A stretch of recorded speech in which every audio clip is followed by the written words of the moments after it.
Not too long ago, I happened upon a Discord server that I frequent at times, and I noticed that the people who were populating that server had changed. Effectively, it was a bunch of people led by one Destiny. Many of you might know him. He's an SJW who does video game streams. I think he has a background in StarCraft 2, if I'm correct. And the whole situation was pretty topsy-turvy. Essentially, many foreign aliens in a place they normally would not be. And I myself had a brief exchange with Destiny and some of his acolytes, because they had followed him en masse there, about the below-the-neckline fallacy.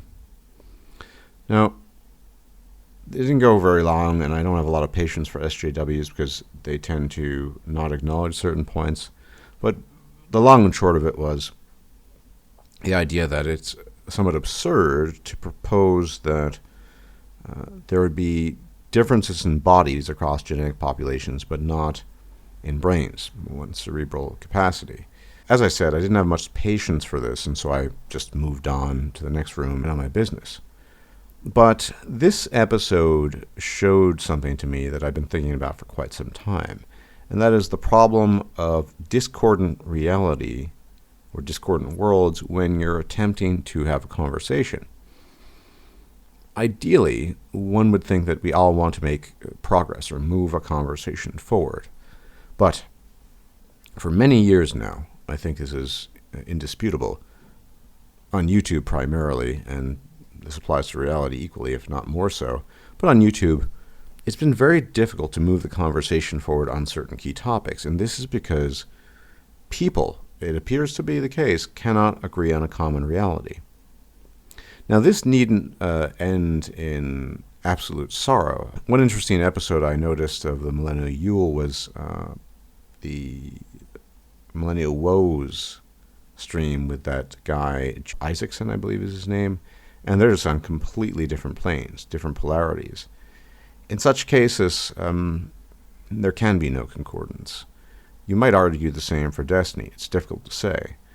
But the question really is, the fundamental question is, how do we move the conversation forward in light of the fact that we cannot agree on a common reality? Now, I will concede that it is possible, at least initially, for a reality, that is to say, a certain subject matter, to be undefined or at least imprecisely defined, such that the result is that you cannot come to a certain conclusion. Take nutrition, for example. I certainly fall heavily on the paleo, keto, fasting side, and there are other people that fall heavily on veganism, vegetarianism, plant-based matter, all this stuff.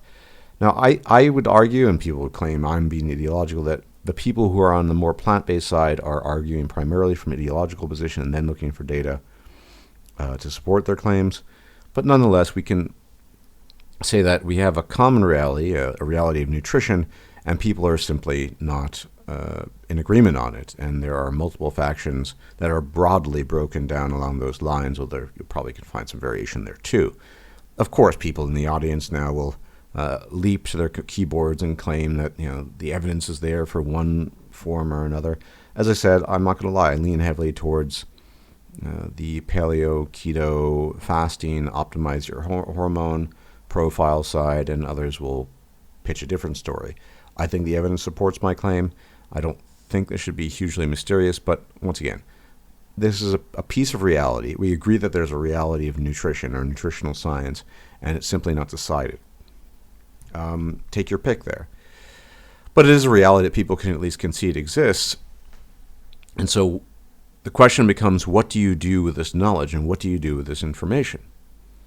Now, when we talk about something like HBD, and HBD encompasses a huge number of things, above all sex differences, be they purely biological, physiological, temperamental, behavioral, and differences across populations, what some people call races, although I'm not a fan of that term. I prefer human biodiversity. And it's an interesting thing because there is not a common reality in the mainstream as there is with nutrition. Everybody agrees that nutrition and some form of nutritional science exists. Not everyone agrees that genetic population variance exists, or that even that men and women are fundamentally different at their core. So I think we're really at an impasse. There are, assuming you have one side, I mean, the people who don't acknowledge HBD they kind of have a very singular tunnel vision argument that you just need to educate people and environment is everything. Okay. People who acknowledge HBD have a variety of ideas and proposed solutions. And so you can argue that maybe in the HBD acknowledgement community that you can have a fruitful discussion at the very least. The problem is that it's just not as universally acknowledged as the question of, is there such a thing as nutrition? What is optimal nutrition? Everyone agrees there's a kind of optimal nutrition. Not everyone agrees that human biodiversity is a thing. And this is the impasse that we come to in the problem of a discordant reality. And this is the problem I encountered with the Destiny guy, whom I'm not that familiar with. He just wasn't willing to acknowledge certain realities. And if I cannot, as an individual, begin a conversation or discussion or a debate, however you want to term it, from a starting point of commonality, which is to say, we both agree that HBD is real, what do we do with it? We're not going to make any progress at all, because there isn't that common acknowledgement of reality. Now, I think there is huge evidence for HBD, whether that's sex realism or quote-unquote race realism, or however you want to term this, these differences that are found throughout human beings.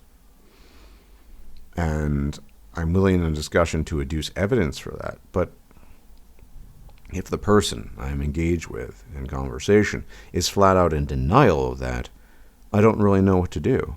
And I think this really typifies the whole trout and tea fiasco, which is to say, he launched into that from an ideological position. He wanted to, quote-unquote, defeat the alt-right, whatever that means.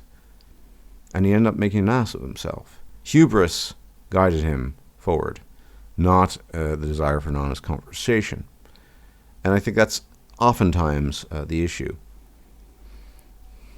I'm not going to say this is a universal claim, but by and large, in my observation, the people who are willing to acknowledge HBD have far more variation and in their opinions and views, and far more flexibility in their ability to interpret the world than people who just take a hardline stance that HBD isn't a real thing and it's all environment.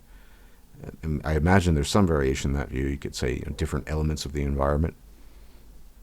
But increasingly, HBD seems to me to be the most critical thing we can ever really talk about as we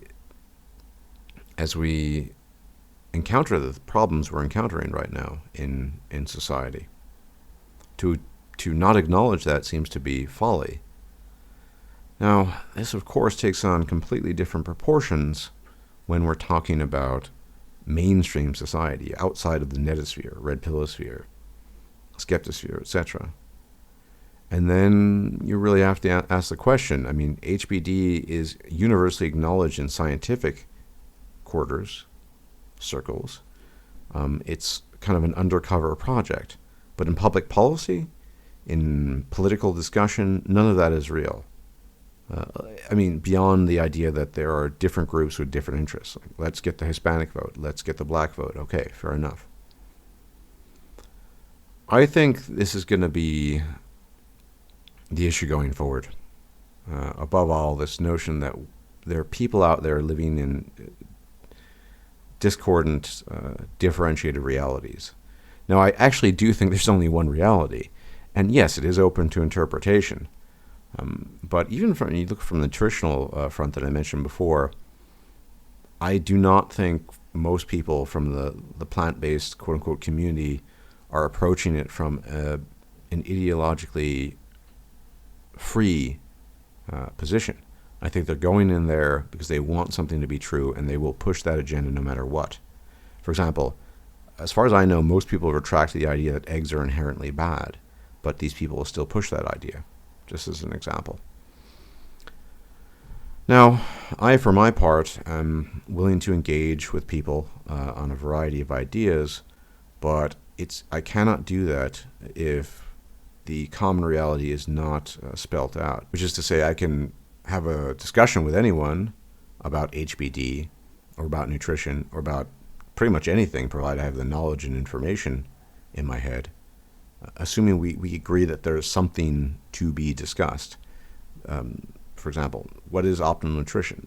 It's assumed that there's such thing as optimal nutrition. It's not assumed that human biodiversity is even a thing in many circles. And to the extent that it is an assumption, it's inconsequential, whereas nobody in the optimal nutrition discussion or debate would say that optimal nutrition, this chimera, if you wish to call it such, is not a real thing and is not particularly impactful. Quite the contrary. They would say that whichever side they're pitching, they'd say that optimal nutrition is perhaps one of the most important things in your life, and you need to really focus on that. Anyway, I'm actually not sure how we proceed forward, how we move the conversation forward.